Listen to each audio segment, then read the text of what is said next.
Hi, I'm back, and today I have a chocolate craving. So I'm going to make one of our favorite chocolate cakes. It's called a depression cake.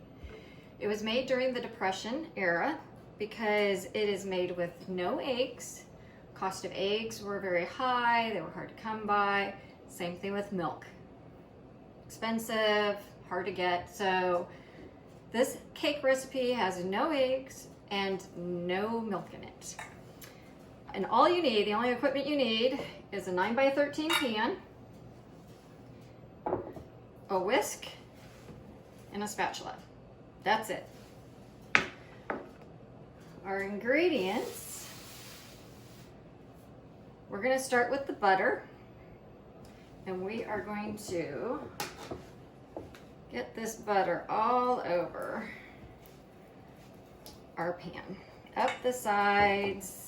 This is a really fun recipe to make with kids. I mean, you know, who doesn't like getting their hands, you know, in the butter and smearing it all around and, you know. We're gonna start with 1.5 cups of King Arthur's unbleached all-purpose flour. We also have organic sugar. We have 1 cup of sugar here. I use organic because a lot of sugars, to make them so nice and pretty and white, use a bone char in them to make them that color. So we use organic sugar. We can find it at Aldi's, at Walmart, at Target, anywhere. It's pretty easy to find. And it doesn't change the baking at all. I've made it with cookies, biscottis, cakes. It's good. And then we have a 1/2 cup of unsweetened cocoa powder. Get that in there. We have, let's see, a 1/2 teaspoon, I had to remember, 1/2 teaspoon of salt and a whole teaspoon of baking soda. All right, we're gonna use our little whisk here, and we're just gonna whisk it all together. We're gonna combine it well, get that baking soda mixed in and the cocoa. So we're gonna get that all mixed in. Try keeping it in the pan. So we're mixing it all in the pan. That's how easy it is. So we need to make 3 wells. Just use our spatula or our whisk. We need one over here, little one, just a little indent. And we're gonna make a bigger one in the middle and another small one on the side. And so now we are going to add our wet ingredients. In 1 small well, we're gonna add our vanilla. 1 teaspoon of vanilla. In our other little well, we're gonna add 1 teaspoon of white vinegar. There you go. Now, it's the vinegar with the baking soda that's in here that's gonna cause a reaction and gonna make your cake rise.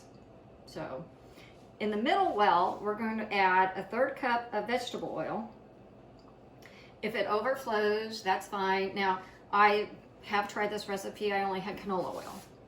So, whatever you have, give it a try. It called the actual depression cake recipe does call for vegetable oil. So, that's going to go right in the middle well. All right. Then, we're going to use our whisk. And as we're whisking this together, we're just going to pour in a cup of water. We're mixing it. Okay, don't forget to preheat your oven to 350 degrees.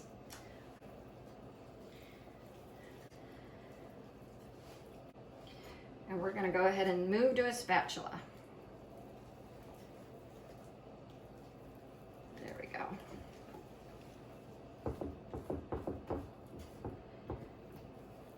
All right, we're just going to mix it together. We don't want all those nice air bubbles to come out. Make sure we got everything together. I don't want to take the bubbles out. We are spreading it neatly.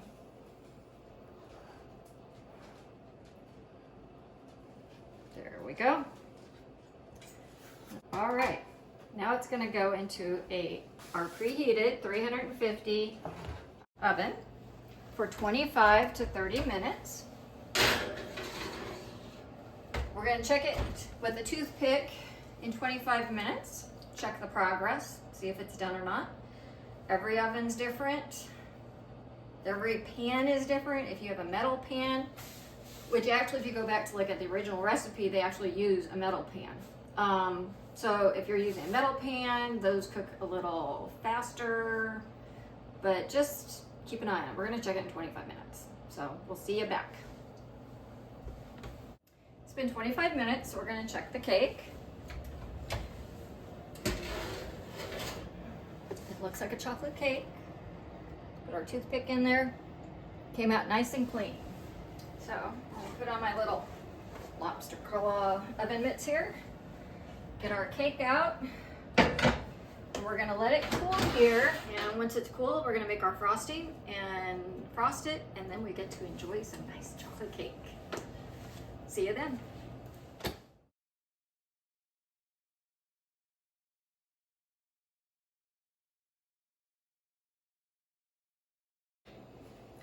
Our cake has cooled, so now we're going to start making the frosting for it.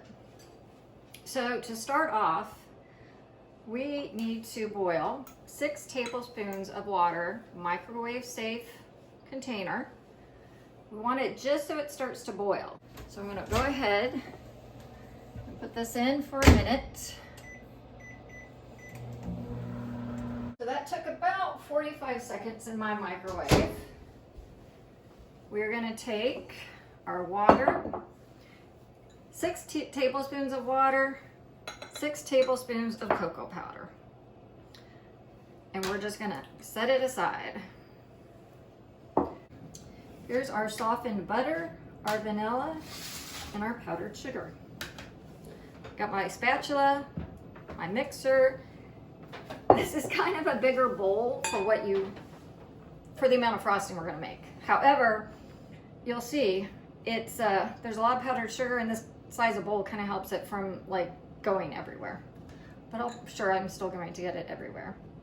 6 tablespoons of butter. So you can't forget 6 tablespoons of water, 6 tablespoons of cocoa powder, 6 tablespoons of dairy-free butter. And we're just gonna on low, just kind of start softening it up. Move it up. You want to get it a little creamy.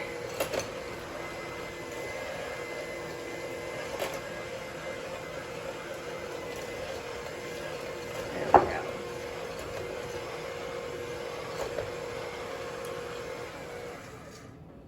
All right, so now this cocoa powder that we had just sitting there in the hot water, we are going to add that. Ooh, still hot. We're going to add that to our butter mixture.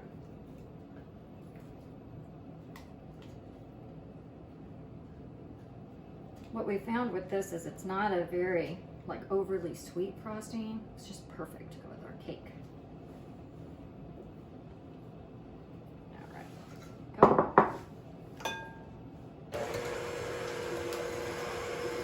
That going.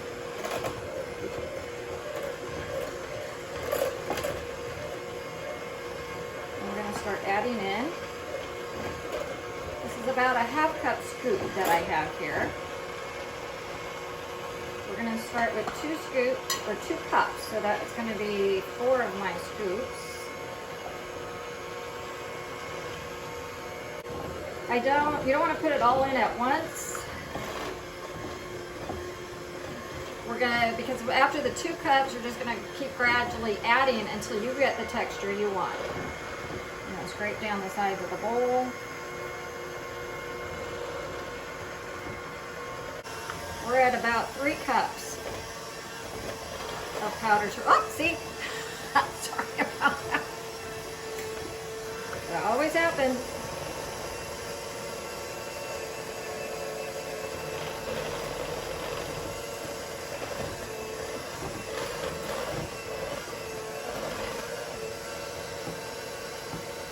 That's looking good. I'm just going to add in a little bit more.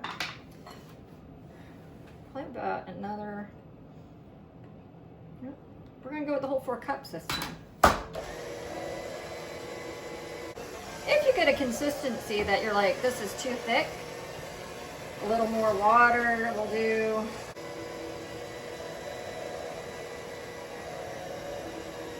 This is the part where I usually have powdered sugar flying everywhere. So once you get it to this consistency, it's nice and thick, we're gonna just add our vanilla in here.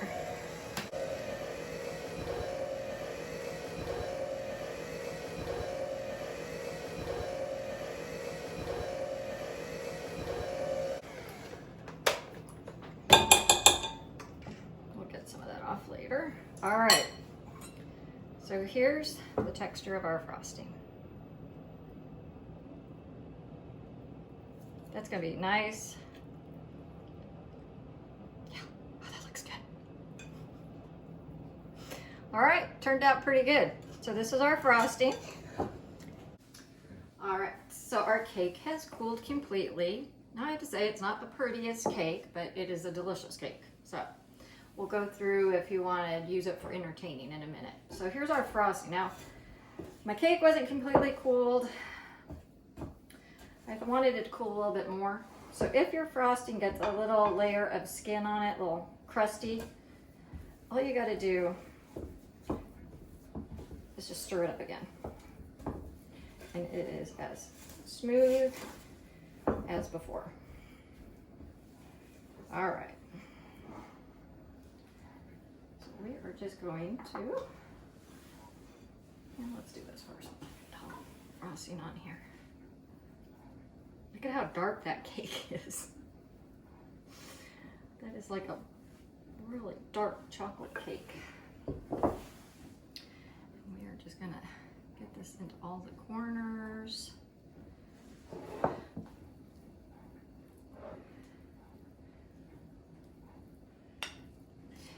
I do like to bake, so heads up, I will be making more. I will be baking more. I'm gonna make a 3-layer birthday cake. It is an adventure. It's not a quick recipe. It was a very delicious recipe. All right. So there's our cake.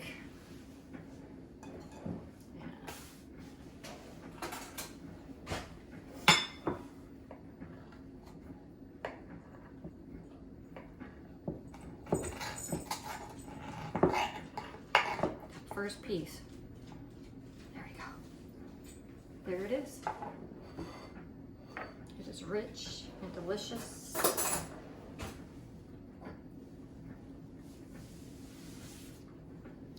That'll take care of my chocolate craving for sure. So we tried the recipe a couple times, so I'm going to show you. We don't just make it once, you know, we're like, okay, let's make it a couple of times. Came out just as dark. But you can use a glass. I actually have a round cutter. And we have friends coming over tonight. So to make it a little bit fancier, we put them on a little plate. I used a little piping tip and put a cherry on top. This is good. This is really good. I think you'll enjoy it. I hope you enjoy it. I know I am going to. So until next time,